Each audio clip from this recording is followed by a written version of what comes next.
시편 9편 말씀 다 같이 보겠습니다. 오늘 시도 다윗의 시가 되겠습니다.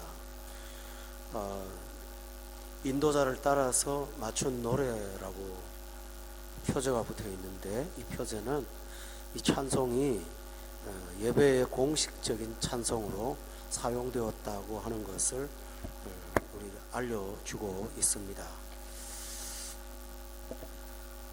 성경에 참으로 많은 사람이 나오는데 왜 다윗의 그 인생의 경험이 가장 많은 분량을 차지할까요? 그것은 여러분이 저하고 배웠으니까 아시겠지만 구속사와 관련이 있습니다. 예수 그리스도께서 다윗의 자손으로 오시기 때문에 다윗을 통해서 이런 인간의 온갖 고난을 표시를 하신 것입니다. 다윗의 자손으로 오신 예수님은 이 땅에 오셔서 우리가 이 세상에 살면서 겪을 수 있는 모든 삶의 그 고통과 악의 현실을 다 겪으셨습니다. 정말 하나도 남김없이 다 겪으셨습니다. 대표적인 예로 시작하시자마자 예수님이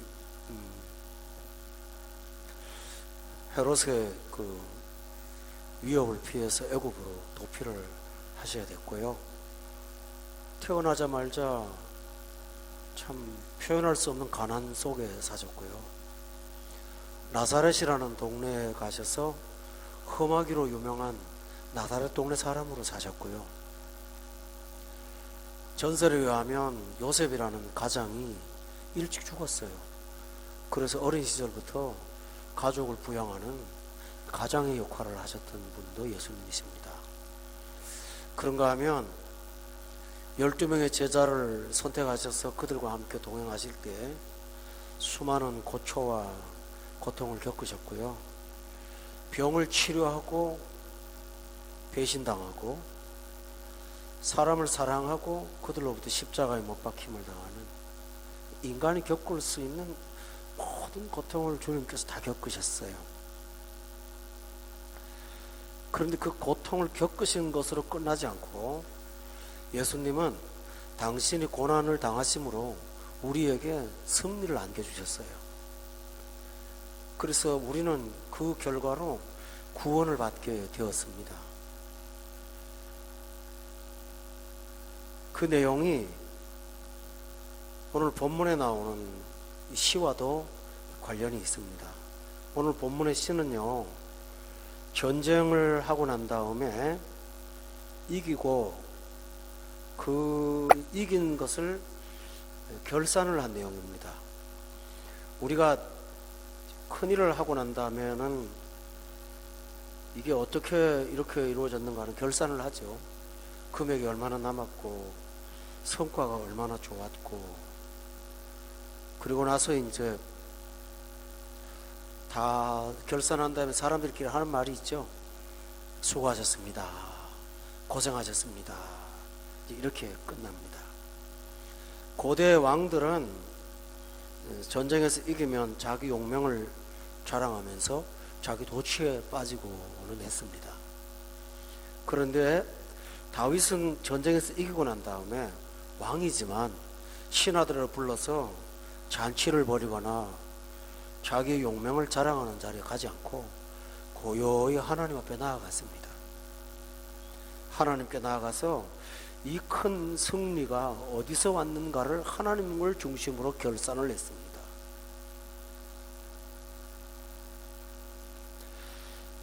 그러면서 굉장히 많은 은혜를 체험했습니다. 이것은 우리 신자들의 삶에서 굉장히 유익한 경건생활입니다. 우리가 고난을 당할 때에도 잘못 대하면 원망을 하거나 아니면 어떤 특정한 사람에 대한 미움이 시작이 됩니다. 그런데 그러기 전에 예수 믿는 사람은 하나님과 나와의 관계를 먼저 정리하고 하나님 앞에 돌아앉아서 이 상황이 하나님께로부터 내가 잘못한 게 무엇이 있는가 하고 자기 자신을 돌아보는 거 있죠. 그게 시편의 7편에 나왔던 거 여러분 기억하실 거예요. 한번 찾아볼까요? 7편 3절에 보니까 여호와 내 하나님이여 내가 이런 일을 행하였거나 내 손에 죄악이 혹시라도 있거나 화친한 자를 악으로 갚았거나 내 대적에게서 까닭 없이 빼앗았던 내 죄가 있다면 나부터 좀 정리해 주세요. 그런 다윗이 이긴 다음에도 똑같은 결산을 하는 거예요. 이긴 다음에도 내 공로로 생각하지 않고 이렇게 이기게 하신 하나님의 은혜가 뭔가를 돌아본 거예요. 이게 신자의 삶입니다. 여러분, 그것은 매우 중요하죠, 그죠? 어려움을 당할 때도 하나님 앞에 찾아가고 기쁜 일의 결산을 만나도 하나님께 나아가서 이 결과가 어떻게 왔는지를 돌아보는 것은 더 큰 은혜가 있습니다. 어려움을 당할 때 돌아보면 회개의 그 이유가 나옵니다. 그래서 우리의 옳지 못한 것들을 청산할 수가 있고요. 은혜 받은 날 하나님의 일하심을 돌아보면 더 큰 은혜가 찾아옵니다. 예를 하나 들겠습니다. 그 이스라엘 백성이 홍해를 기적으로 건넜어요. 건넌 다음에 그들이 한 일이 그 모세의 누나인 미리암의 인도로 하나님을 찬양을 해요. 근데 그 찬양하는 내용이 그 홍해에서 경험한 하나님, 이 승리를 주신 하나님이 어떻게 일하셨는가를 다시 한번 되새기는 거였어요. 그러면서 은혜를 많이 받았어요. 이것처럼 여러분도 기쁘고 좋은 일도 하나님 은혜 가운데 결산할 수 있어야 됩니다. 그러면 다윗이 결산한 은혜가 뭘까요? 여러분이 9편의 1절에 보면 다 같이 읽읍시다. 시작. 주의 모든 기이한 일들을 전하리이다. 여기에 다윗은 자신이 이긴 것이 주님의 기이한 일 때문이었다는 거예요. 기이한 일이라는 말은 다른 번역에 보면 놀라운 행적, 또 어떤 설명해 보니까 예상하지 못한 하나님의 방법과 일하심, 이렇게 기록되어 있어요. 이기고 나니까 우리가 낭망하고 이건 도저히 사람의 힘으로는 헤쳐나갈 수가 없어 라고 절망을 했더랬는데 이기고 나니까 와, 하나님이 이런 방법이 있었구나 깜짝 놀라는 겁니다. 그러면서 더욱 찬양하게 됐죠. 기드온이라는 사사를 기억하실 거예요. 하나님께서 300명의 용사만 갖고 미디안의 그 많은 군사와 싸우라고 합니다. 감당이 안 되죠. 그리고 아무것도 무기를 좋지 아니하시고 주신다는 것이 빈 항아리하고 횃불입니다. 그거 갖고는 전쟁을 할 수가 없습니다. 그런데 전쟁이 시작되는 그 다음날 아침이 되는 그 하룻밤 전에 미디안 군사 중에 병사, 계급이 낮은 병사 하나가 꿈을 꿨어요. 무슨 꿈을 꿨냐 하면 보리떡이 산에서 굴러 내려와 갖고 덩어리가 돼서 미디안 군대를 점령하더니 미디안 군대가 다 파괴되는 거예요. 근데 이 보리떡하고 기드온하고 아무 상관관계가 없잖아요. 근데 이 사람이 꿈을 말하고 다니는 게 아니라 꿈을 해석하고 다니는 거예요. 이 보리떡은 기드온이라는 거예요, 자기가. 그러니까 한쪽에서는 말도 안 되는 소리라고 그러고 한쪽에서는 맞다고 그러고 그러다 보니까 자기들끼리 편이 갈려서 싸웁니다. 기드온이 전쟁하려고 하니까 거의 다 자기들끼리 죽이고 살았어요. 그때 기드온이 경험한 하나님은 뭘까요? 기이하신 일을 하시는 하나님. 내가 상상도 못하는 일을 하시는 하나님. 우리가 이 세상에서 이런 기이한 일을 하시는 하나님이 있기 때문에 소망을 잃지 않습니다. 아무리 어려워도 사람이 계산할 수 없는 방법이 있다는 걸 여러분은 믿습니다. 결산을 하면 그래요. 결산 안 하고 넘어가면 뭐 되려고 하니까 됐겠지라고 하는데 결산을 하고 나면 이게 가능한 일이 아니야. 우리 교회 지난 8년 세월 동안 1년에 한 번씩 공동의회로 재정 결산하잖아요. 그러면 이제 결산위원회 모여갖고 한 주 전에 준비하죠. 그때 제가 봐요. 그때마다 우리 성도들의 숫자와 이게 이해가 안 가요. 딱 한마디밖에 쓸 수가 없어요. 주님의 기이한 일이에요. 우리가 지난 날들을 돌아보면 하나님의 기이한 일이 있음을 발견할 수가 있고 그 일 때문에 더욱더 찬양하게 될 줄로 믿습니다.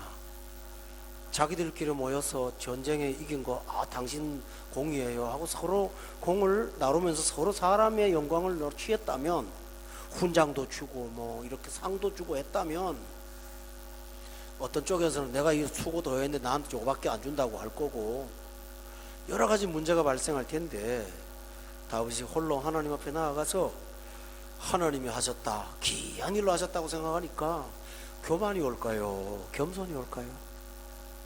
겸손이 오는 거예요. 그때 바울의 고백처럼 나의 나된 것이 뭐라고 하죠? 하나님 은혜입니다. 우리 생활 가운데요 이렇게 매 순간에 은혜의 결산이 있을 줄로 믿습니다. 두 번째로는 4절 말씀인데요, 다 같이 한번 읽어봅시다. 시작. 의와 송사를 변호하셨으며 보좌에 앉으사 의롭게 심판하셨나이다 라고 했어요. 그는 돌아봤어요. 다윗이 이번에 승리가 하나님이 하신 일도 있지만 내가 하나님 앞에 의롭게 살았기 때문에 온 승리라는 사실도 깨달았어요. 나의 의와 송사를 변호하셨다는 사실을 깨달은 거예요. 다윗은 시점으로는 훗날입니다마는 모든 전쟁에서 승승장구했던 사람이죠.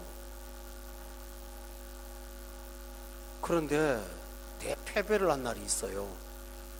그날 무슨 일을 했냐면 그 전날 인구를 조사했어요. 그래서 다른 나라 사람들한테 우리나라는 군대에 모집될 만한 사람들이 이만큼 있다고 과시를 한 거예요. 그러니까 이스라엘 나라를 세상 사람들이 다른 나라에서 볼 때 저 나라는 지금까지 하나님이 도와서 이기는 나라로 알았는데 군대가 많다고? 결국은 다윗의 그 잘못된 판단 행동 하나로 신정국가에 있던 이스라엘, 하나님이 통치하는 이스라엘이 세상의 국가나 다름없이 전락하고 만 겁니다. 우리 예수 믿는 사람들이 승리하기 전에요 수단 방법을 갖고 안 좋은 수단으로 세상을 이겨요. 그러면 세상 사람들이 저 사람은 하나님이 복 주는 사람이구나 그런 생각 전혀 못하지요. 믿는 사람이 더 독하네, 더하네 그러지 않겠습니까? 뭐 예수 믿는다고 해서 술수를 부리는 건 우리다 더하네, 한 수 더 뜨네, 차라리 믿지나 말지.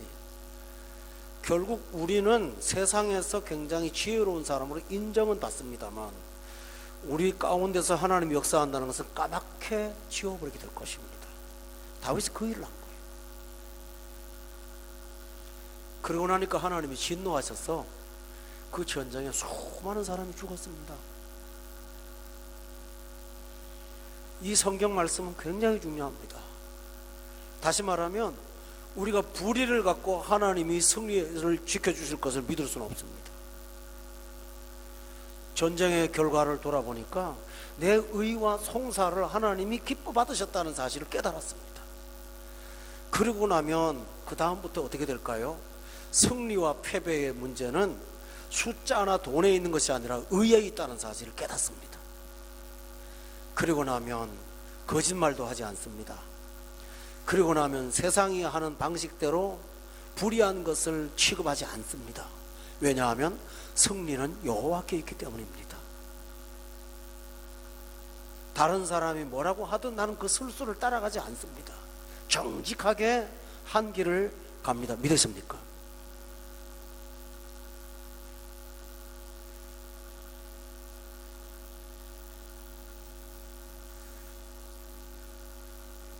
그리고 나서 승리를 할 때는 와, 하나님 앞에 내가 바르게 살면 이게 바로 복이구나 하는 것을 깨닫고 더욱더 경건하게 살게 됩니다.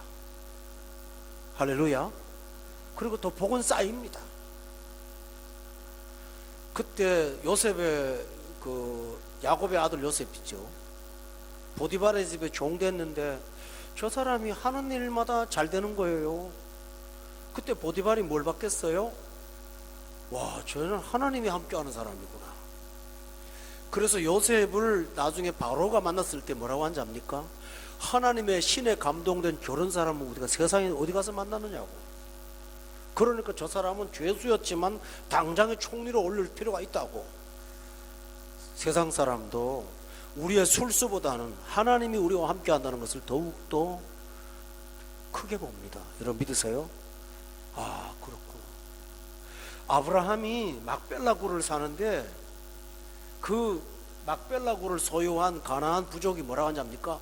당신은 우리 중에 있는 하나님의 선지자이니까 우리가 당신이 필요한 걸 제공하겠습니다. 당신이 있으면 복이 돼요 라고 인정을 한 것입니다. 여러분이 세상에 나가서 이렇게 인정받기를 바랍니다. 그럼 사람들이 두려워합니다.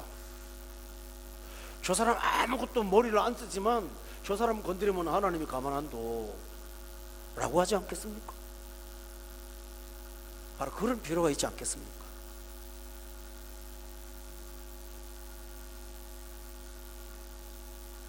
따라서 여러분은 다시 돌아보면서 하나님을 기쁘시게 하는 것이 인생의 승리라는 사실을 발견하게 되고요, 날마다 주를 더욱 기쁘게 하는 사람으로 살게 될 것을 믿습니다. 세 번째로는 16절에 보세요. 제가 본문을 하나하나 다 강의할 수가 없어서 여러분한테 핵심을 이렇게 전하니까 이해하시기 바랍니다. 15절 16절입니다 다 같이 한번 읽어볼까요? 시작. 자기가 숨긴 그물에 자기 발이 걸렸도다. 여호와께서 자기를 알게 하사 심판을 행하셨으며 악인은 자기가 손으로 행한 일에 스스로 얽혔도다 라고 했습니다. 다윗이 깨달은 게 뭘까요? 내가 전쟁에 나가서 내가 팔이 힘이 있고 무기가 있어서 싸웠다는 것이 아니라, 여러분 다윗이 뭘 봤냐면요, 적군 속에 그들의 계획 속에 스스로가 무너지는 요소들이 있더라는 것을 발견한 거예요. 자, 예를 들어 볼까요? 어떤 사람이 장사를 한다고 가정합시다. 위험의 물질을 취급합니다. 그래서 돈은 들어옵니다. 그렇지만 결국은 자기가 자기 스스로 발목을 잡힐 만한 함정을 만들고 있는 거 아니겠습니까? 그렇지 않아요? 이런 일들이 굉장히 많습니다. 여러분, 심은 대로 거둔다는 걸 믿으세요? 다윗이 그 사실을 깨달은 거예요. 악은 아무리 강하게 보여도 스스로가 자멸하는 어떤 요소들을 갖고 있다는 것을 깨달은 거예요. 그렇구나. 악은 아무리 강성해도 그 속에는 다른 사람이 건드리지 않아도 스스로 부패하고 스스로 무너지는 요소들을 갖고 있다는 사실을 깨닫고 나니까 다윗이 의롭게 살아야지, 바르게 살아야지, 진실하게 살아야지 라고 생각하면서 하나님만이 나의 피난처라고 얼마나 믿었겠습니까? 여러분이 매 순간 기억하십시오. 잊지 말고 이 사실을 꼭 붙잡고 살아가시는 저와 여러분 되기를 예수 이름으로 축원합니다. 네 번째입니다. 9절 말씀을 한번 읽어봅시다. 9절입니다. 다 같이 한번 읽어볼까요? 시작.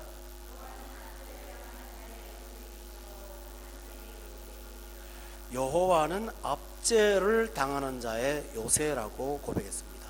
여러분, 다윗이요 왕이지만 하나님의 법대로 살다가 보니까 힘이 있어도 힘을 못 쓰는 거잖아요. 그러니까 왕이지만 권력자임에도 불구하고 그는 압제를 하는 자가 아니라 압제를 당하는 자가 됐어요. 이해가 되시죠? 굉장히 많아요. 예수 믿는 사람들이 경건하고 거룩하기 때문에 저 사람한테 얼마든지 이길 수 있는 힘이 있지만 그걸 쓰지를 못해요.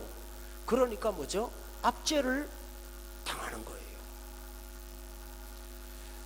그런데 이런 자에게는 하나님이 항상 편이 되어 주신다는 사실을 깨달았어요. 아, 그렇구나. 내가 무기를 쓰지 않고 용기를 쓰지 않을 때는 하나님이 나의 편이 되어 주신다. 왜요? 9절에 보니까 압제를 당하는 자에게 피할 장소가 있어요. 거기가 뭘까요? 요새라고 한 거예요. 환난 때에 하나님이 요새가 되어 주신다고 고백을 한 겁니다. 깨달았을 거예요. 12절 한번 보세요. 다 같이 읽읍시다. 시작. 신문하시는 이가 그들을 기억하시며 가난한 자의 부르짖음을 잊지 아니하신다. 여기 가난한 자란 말은 뭘까요? 세상의 모든 어떤 권력이나 힘을 다 포기하고 하나님만 바라보는 사람을 가난한 자라고 표현한 겁니다. 하나님만 바라보는 사람을 하나님은 절대로 그냥 두지 않고 그 부르짖음을 잊지 아니하신다고 말씀하셨어요. 다윗은 이 곤고한 중에도 하나님이 나의 요새고 나의 구원이심을 깨닫고 나니까 얼마나 기쁘고 얼마나 귀한지, 하나님만 의지하면 모든 삶에서 이김이 있다는 사실을 그는 다시 한번 되새겼던 것입니다. 여러분도 이 은혜가 있으시기를 주의 이름으로 축원합니다. 그러면서 그는 세상하고 자기를 비교해 봤습니다. 17절을 한번 보시죠. 다 같이 읽어볼까요? 시작. 스월로 돌아가며 하나님을 잊어버린 모든 이방 나라들이 그리하리로다 라고 되어 있어요.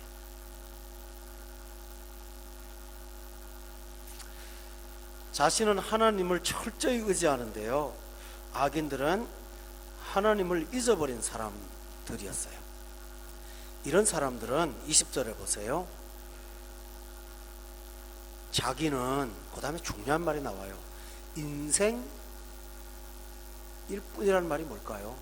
하나님이 도움이 없는, 자기 스스로 살아야 되는 인생일 뿐이라는 거죠. 그러나 나는 하나님이 나의 요새요, 나의 반석이요, 나의 힘이라는 사실을 믿고 사니까, 다윗이 지난번에 이런 고백이 들었지 않습니까? 1000만인이 들러 쓴다 할지라도 나는 뭐 한다고요? 두려워하지 아니하리로다 라고 고백할 수가 있는 것입니다.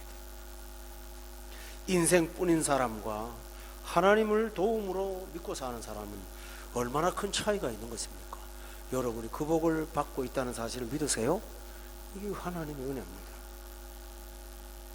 이렇게 은혜를 결산하고 나니까 영적으로 마음속에 열매가 찾아왔어요. 첫 번째가 뭔지 압니까? 7절 말씀을 보겠습니다. 그 열매가 뭘까요? 다 같이 읽읍시다. 7절 시작.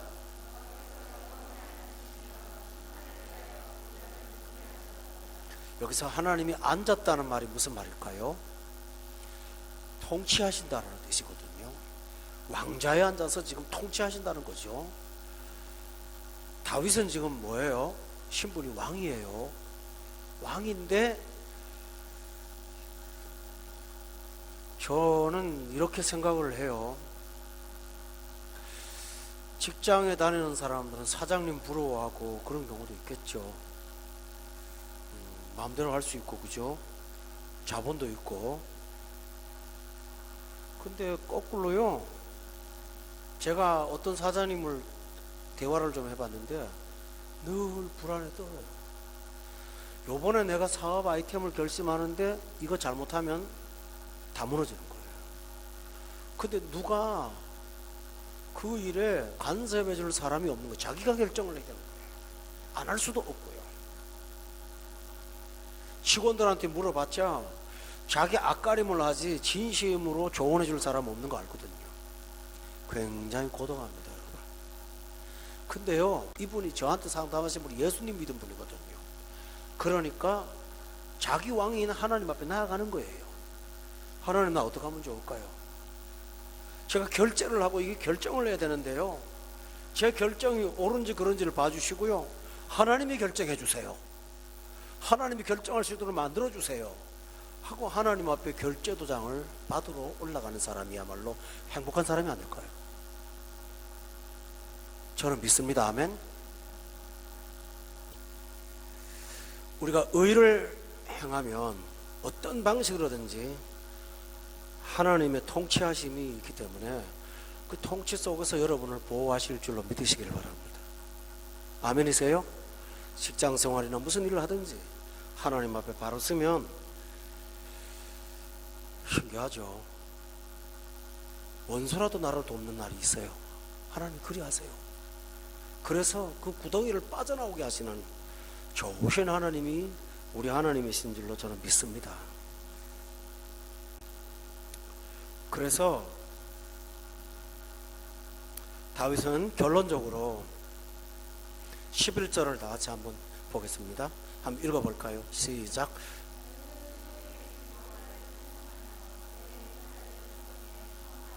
그렇습니다. 이게 결론입니다.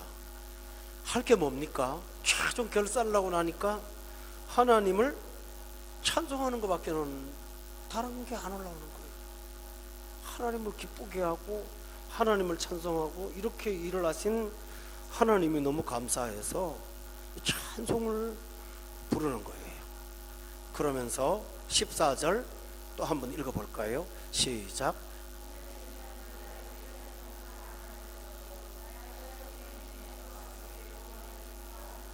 그렇습니다. 내가 주의 찬송을 전하고 딸 시온의 문에서 주의 구원을 기뻐하며 간증을 하며 주변의 사람들한테 하나님이 이렇게 좋은 분이시라는 사실을 또다시 전할 수 있는 힘을 얻게 된 것입니다.